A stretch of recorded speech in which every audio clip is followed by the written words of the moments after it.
गुजरात के दाहोद जिले में आदिवासी गौरव दिवस के तहत भगवान बिरसा मुंडा की 150वीं जयंती कार्यक्रम राज्य मंत्री दर्शनाबेन बघेला की उपस्थिति में दाहोद छपरी स्थित श्रीराम पार्टी प्लांट में आयोजित किया गया। कार्यक्रम में आदिवासी समाज से जुड़े लाभार्थियों को विभिन्न योजनाओं के लाभ भी वितरित किए गए। खिलाड़ियों को प्रमाण पत्र और मोमेंटो दिए गए। प्रधानमंत्री आवास योजना के पक्का मकान स्वीकृति पत्र, आवास की चाबियां और कुंवरबाई का मां मेरू योजना के चेक भी सौंपे गए।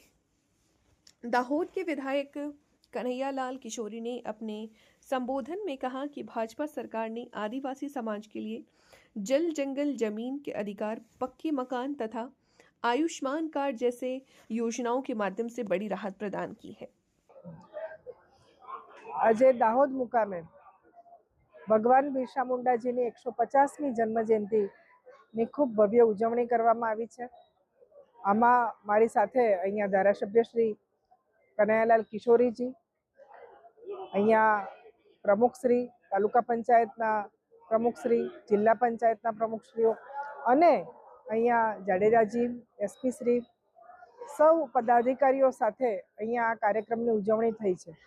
આપણે જાણીએ છીએ એ પ્રમાણે ભગવાન બિરસા મુંડાની 150મી જન્મજયંતિ, એમાં આપણે જન્મજયંતિ ઉજવી રહ્યા છે અને એમાં આ આદિવાસી સમાજ માટે સરકારે શું યોજનાઓ બનાવી છે અને એ યોજનાઓના કેવા અમલ થયા છે એ આપણે જોઈએ છીએ।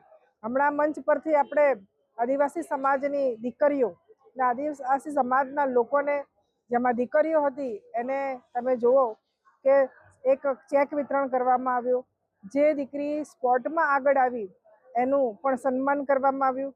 જે પ્રધાનમંત્રી આવાસ યોજના દ્વારા મારા આદિવાસી સમાજના ભાઈઓને ચેક વિતરણ કરવામાં આવ્યું।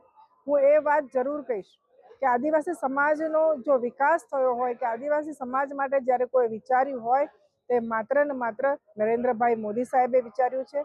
જ્યારે ગુજરાતના મુખ્યમંત્રી હતા ત્યારે એમના ધ્યાન પર આવ્યું કે ખરેખર ગુજરાતમાં પણ આદિવાસી સમાજને ખૂબ તકલીફો છે।